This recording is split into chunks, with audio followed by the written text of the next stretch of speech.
Everybody knows that the dice are loaded. Meet 32-year-old Jae, better known online as King Midas. Hi guys. He is a proud, black, trans male, passionate about politics, philanthropy, and community reform. He is also a steadfast patriot, joining the military at just 17 years old. In one article from 2017, Jae describes his experiences serving as an Army combat medic for 3 years. Like many veterans, I suffer from a lot of neurological disorders. I have PTSD, bipolar disorder, and dissociative identity disorder. Sadly, after leaving the military, Jae would go from one battle to another as he wrestled with underemployment, unemployment, or homelessness. I was broke pretty much my whole adult life. He did manage to sort things out, and in 2014 or so, he enrolled in culinary school, even fundraising enough money to spend a few months perfecting his skills in Paris, France. Tragically, in 2018, the rug was pulled from underneath Jae, and he was diagnosed with ovarian cancer, a disease that affects an estimated 21,000 per year. After his diagnosis, Jae was dealt one blow after another as a chronic pain and a capitalist system hell-bent on keeping him down kept on coming. Crowdfunding and wealth redistribution within community is often how black, trans people like myself make it in life. Jae needs your help, and he isn't afraid to ask for it, sometimes screaming to the masses that he should get what he deserves. And that's where Jae and I agree 100%. Because his entire story, the 3 years of dedicated military service and related PTSD, his stage 2 ovarian cancer that robbed him of so much, and his career as vice president for a national veterans organization are all lies. And with his own admissions of stolen valor and false medical claims, King Midas will finally get what he has been begging for all these years: attention. Because theft by deception is not just immoral. The accused ringleader in a GoFundMe scam involving a phony story about a homeless veteran has been sentenced to 5 years in prison. It's a felony. The 29-year-old faces up to 4 years in prison for duping more than $400,000 from... And it could lead to serious jail time. Everybody knows.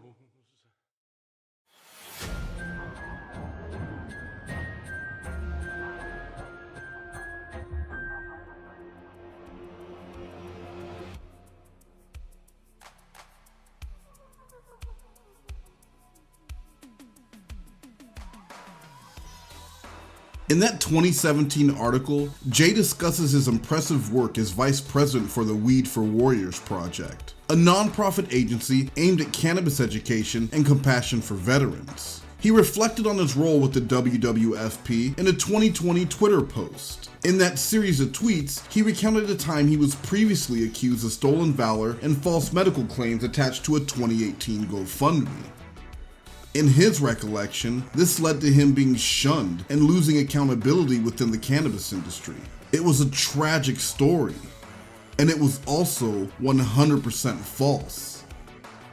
Jae was not a president with the WWFP. He was never employed there at all. Instead, he was a patient early on in the LA region.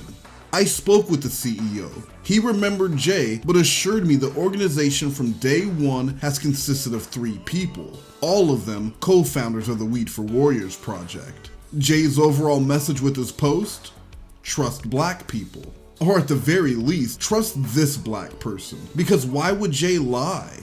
Could it be that the stories he told in that article, including the DID and PTSD as a result of military service, were constructed to drive donations on a crowdfunding link to pay for top surgery? It certainly made him a more sympathetic character. Let's not forget though, that DID, or dissociative identity disorder, is formed during childhood and not while you're 17, supposedly serving in the military. And speaking of that, Jae says he joined at 17, which is true. He enlisted in the delayed entry program during his junior year of high school in 2006. That's not uncommon. He didn't graduate, however, until 2007, according to his LinkedIn and a yearbook found online. In this letter he gave me to prove his military service, Jae was voluntarily released from the delayed entry program in 2006 before he even graduated from high school. According to his own proof, he never served a single day, let alone 3 years. What does this have to do with cancer? Nothing. But it establishes that Jae has lied about details of his life to raise money for years. A few months after that article, Jae would fabricate an ovarian cancer diagnosis and spend the next few years using this claim to ask for money.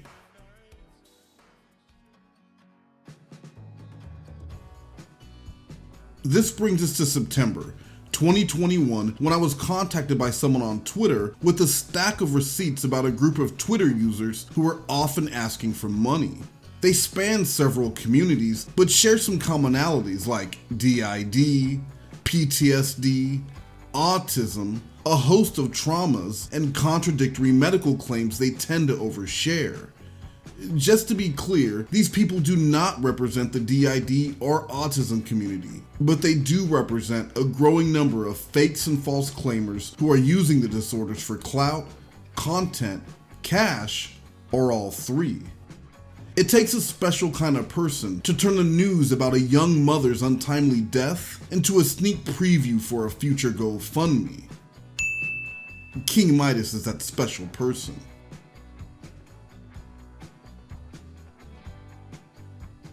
A lot of people are afraid to ask for help even when they really need it, and you know, this guy right here, he's not afraid to ask for help because I need it. After a few weeks of observation, I reached out to Jae. There was a GoFundMe launched on his behalf titled Save King Midas from Cancer, and Jae was tirelessly promoting the campaign, openly discussing his desperate need. I sent a DM on Friday, October 22nd, and let Jae know that we were working on a video about GoFundMe and we wanted to highlight him for the feature.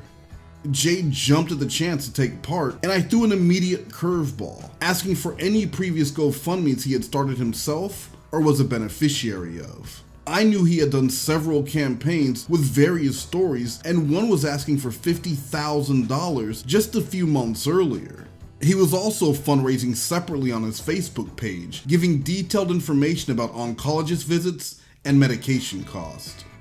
Hey y'all, my crowdfund didn't meet its $1,200 goal. Only $240 was raised. Please consider directly redistributing wealth to my Cash App or Venmo. My request for supporting information didn't sit well with Jae, and he stopped responding. You would imagine after finding out his GoFundMe, medical diagnosis, and military service were in question once again, that Jae would have backed off and came clean to his audience. Exposed the lie before it was done by an outside source. Instead, he leaned in even harder on guilt trips and fundraising, encouraging people to spread his message of need far and wide. This was malicious, but before reaching out again, I made an anonymous token donation to the GoFundMe of $5. This would be important later, as I was now a stakeholder in the campaign. Eventually, Jae agreed to an interview when I let him know the project was moving forward with or without him. The next day, King backtracked. This GoFundMe was only intended to be shared within the community. I have no desire to go viral. In reality, he had seen my content and realized my channel is largely centered on exposing predators of all types. He posted about it on Twitter. I let Jae know if he had no interest in doing the video, that was fine, but I still wanted to see a list of those previous GoFundMe campaigns, proof of a cervical cancer diagnosis, and it was optional, but I wanted proof of military service in the form of a DD-214. As a veteran myself, it bothered me he was telling a story he didn't earn to fool donors. He offered to refund my donation if it meant proving his many claims, but it wasn't about that. If you are requesting donations for any claim involving illness, you must be able to prove you actually have that illness. That's not my rule, it's state and federal law. It would have taken seconds to pull up his My Chart and provide proof of an ovarian cancer diagnosis, and anyone who is regularly seeing oncologists and dealing with cancer treatments would 100% have access to their medical records. He replied with proof of military service. Rather, I should say he sent me proof of no military service and nothing more.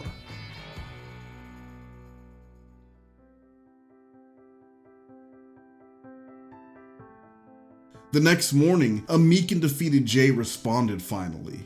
He knew the game was over. I lied. Did you lie about having cancer? Yes. We set a time for the interview, and Jae promised to tell the truth once and for all, and he thanked me. Thank you for allowing me the space to work through this safely. That promise and thank you were just another lie. A few hours later, Jae blocked me on social media and closed the GoFundMe, but not before he withdrew every single dime. Within an hour, GoFundMe was contacted and launched an investigation, and the police were contacted the very next day. Felony theft by deception and stolen valor charges were passed on to detectives, and this case has been referred to the district attorney.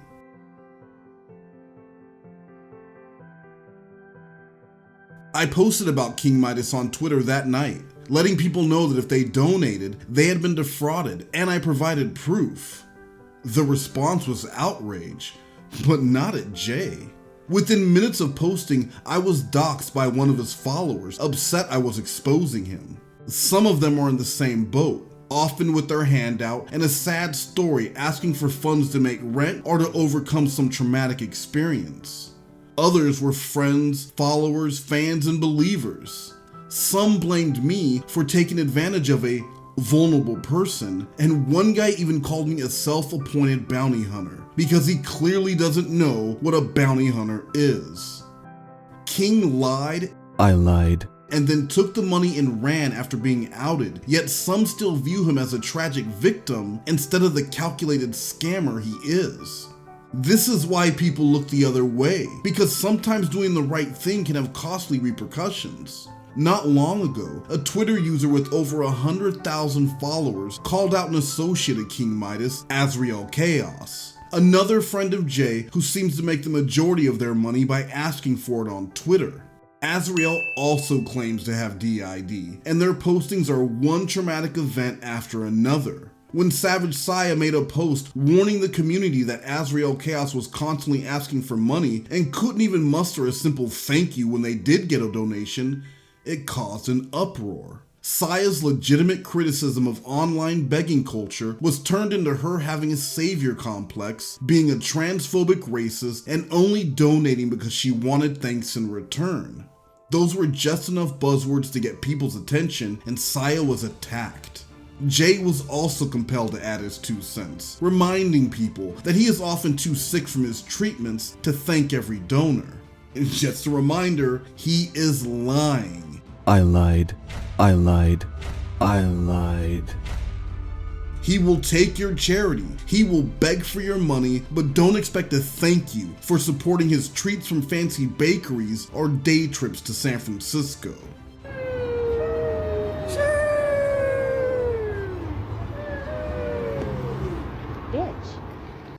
Saya has since protected her own tweets, all because she rightly called out toxic behavior within her community. She was trying to keep it safe, but in turn, it became unsafe for her.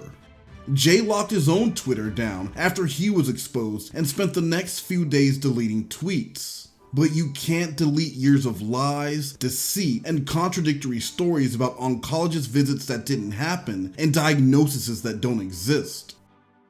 His friends are still contacting me today.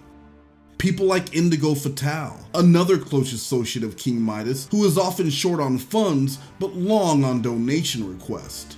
They also heavily rely on their community to fund their lifestyle, yet had no problem when they found out their friend had been defrauding that same community they have cannibalized for years. Indigo wanted to know why I was messing with King's source of income. You know, fraud. Why did any of this matter to me? So I told him the story. I fell victim to a GoFundMe scammer in 2020, who I not only donated money to, but offered a temporary place to stay when she supposedly needed emergency surgery. She also purported to have DID, gastroparesis, EDS, and much, much more. What she had in reality was a long pattern of moving from place to place before getting kicked out and using an ever-growing list of ailments to raise money going back several years. When I asked her to leave my home because I suspected she had Munchausen's and didn't trust her, she tried to have me arrested for human trafficking. She was quickly proven wrong, but she did attempt to extort me, demanding cash in exchange for her not taking me to court, all because I was unwilling to continue being scammed. When I didn't pay, and after I exposed her, her entire grifting world collapsed on top of her. Remember, we're a pathological liar. Fucking screenshot that shit, use it in your next video, I don't care anymore. And she did take me to court. Twice. She has since tried illegal copyright striking my exposed videos about her, claiming they were 100% her content. So that's why I do this. Because people need to be warned about people like this, and not everyone will have a platform, knowledge, or resources to shield themselves. I'm a published model. And Jae is hardly the only one doing this. There are tons of these scammers operating on every social media platform at any time of day. Like this GoFundMe scam created by Breezy Anna Gage, raising money on a friend's behalf to keep a roof over her head due to multiple sclerosis. Only the friend was actually an ex-roommate, and she was completely clueless about the campaign, nor was she receiving any money. Coincidentally, Breezy also claims to have DID, constantly borrows money from her followers, and has a growing list of self-diagnosed mental and physical ailments as thick as a telephone book. She also just happens to be friends with the girl who once accused me of human trafficking. Oh, we're being stalked by like a daddy dude. Yeah. It's sick, both of us are. Proving these people do travel in packs and will often use the same identifiable patterns. Age regression is absolutely no.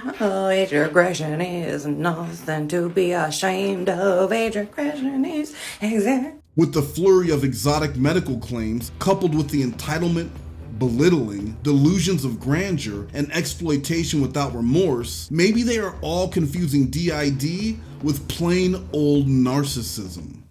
Pacifier unicorn dab. Funny enough, Jae's LinkedIn doesn't mention anything about being a spunky 17-year-old platoon leader. The military and that vice president role for the WFWP isn't mentioned at all. But he did spend 4 months as a server at Applebee's and another few months at a Howard Johnson hotel. He is capable of working, but sitting at home and begging is much easier than putting in an honest day's work.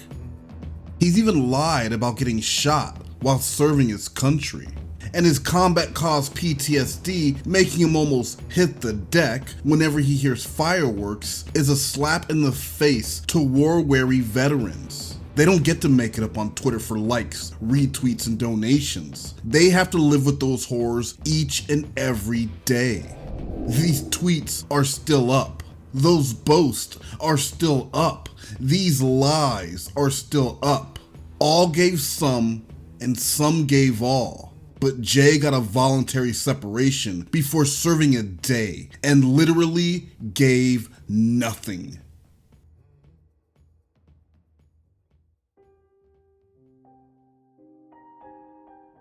Jae lied to a close friend in order to create a fundraiser and spread his lies. The reward for her good deed was time spent dealing with GoFundMe and the police, trying to prove she did not willingly take part in fraud. She has also had to deal with the emotional fallout when someone she trusted had been lying to her about a potentially life-threatening disease. There are countless victims. The people who donated because they themselves were affected by cancer or lost someone close. People who were emotionally invested and are now crushed at the betrayal. People who possibly sent more than they could afford to try and help Jae live. Some who will never help anyone again after being burned by this scammer.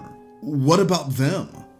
These people need to be called out before they move to a different community and do it all over again. Someone went to the trouble of documenting a dozen suspected GoFundMe grifters, and I have donated to each and every campaign. Because this job is far from over. I'm sure Jae would agree. He said as much in that article from 2017. Being called out is not a bad thing. It's a way to change. I'm not saying you are a horrible, evil person. I'm letting you know that you are doing something that is harmful. And now, you can educate yourself and change your behavior. I think this comment may have bothered me the most. Who cares? A black trans man did what they had to do to survive. Don't be salty, Casper. Jae wasn't surviving. He was thriving with a nice home, generous friends, and the audacity to ask for $4,000 to throw a lavish birthday party during COVID. Jae knows. He hasn't mentioned cancer once since he was exposed, but search his tweets, and it was literally constant before. Stop blaming race, stop blaming transness, stop blaming October Evans, who had nothing to do with this. The blame lies with Jae and anyone who is supporting this behavior. The way I see it, Indigo Fatale, Azrael Kaos, Tiny Cosmo, The Pale Horse, Ebony Gooden, and these other apologists shouldn't be asking why this matters to me. The real question should be, why doesn't it matter to them? One of the things that this world is losing these days is a real man's man, a man that goes out and does what he needs to do, regardless of whatever is in his way. So just remember that when you're looking in the mirror and thinking, who am I today? What kind of man do I want to be? Just be the man that you are, and be the man that makes you happy. And in conclusion,